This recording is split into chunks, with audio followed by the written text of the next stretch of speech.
G'day, I'm Melissa Shannon, founder of digitalscrapbookinghq.com, and I'm here with you today for the ABCs of PSE.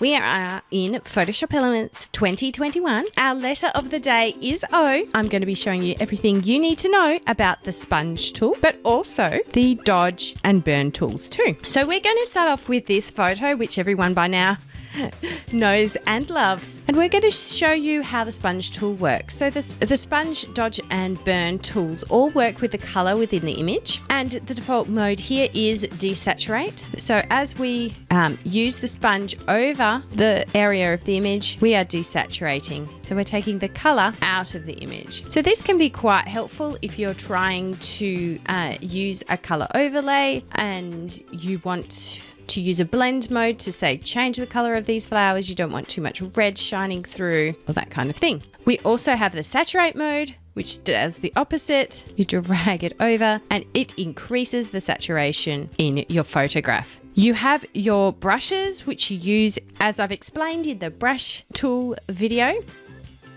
You can use the size slider to increase or decrease the size, and then we've got the flow, which is the rate of change of the saturation. So if I increase the flow, it will more quickly change the saturation. Whether that's saturate or desaturate, it just goes much faster. So that is the sponge tool. Now we have the dodge tool. So what the dodge tool does is it increases the exposure in the midtones. So let's take it over our leaves here, which are quite shadowy. You can see as I'm dodging over them, they lighten up quite nicely. So it's basically increasing that exposure wherever I paint. Again, you can change it so that if you want to just overexpose those shadows and leave the rest as is. So for the dodge tool, let's just look at Matthew's eyes and let's retouch them.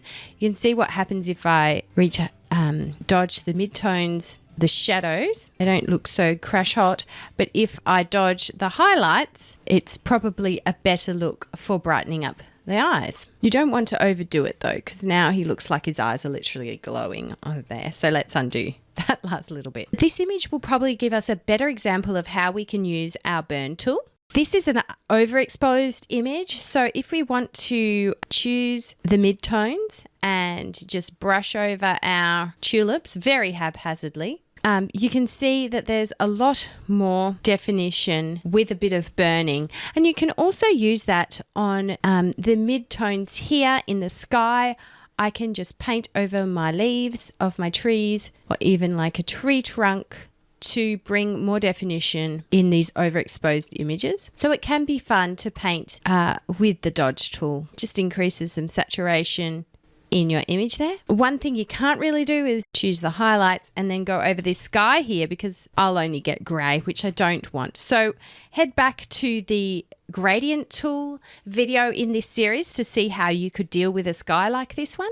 Or check out the Smart Brush, which has a built-in blue sky preset. But I hope this has given you a little bit of information on how you can use the burn, dodge and sponge tool in Photoshop Elements for our letter of the day, the letter O. If you've enjoyed this video or you've learnt something, please give me a thumbs up. You can subscribe and click on the bell icon to be notified of more videos in the series. And if you want to make sure that you're not subject to the algorithm and you're going to get every single one in the series, you will want to sign up for my free email list where you'll receive notifications of new videos, plus my free shortcut cards. They contain all my Photoshop Elements shortcuts that I use every time I'm editing a photo, and I hope they'll be really useful for you. Thanks so much for watching. If you'd like to learn more about digital scrapbooking or Photoshop Elements, you can head to digitalscrapbookinghq.com.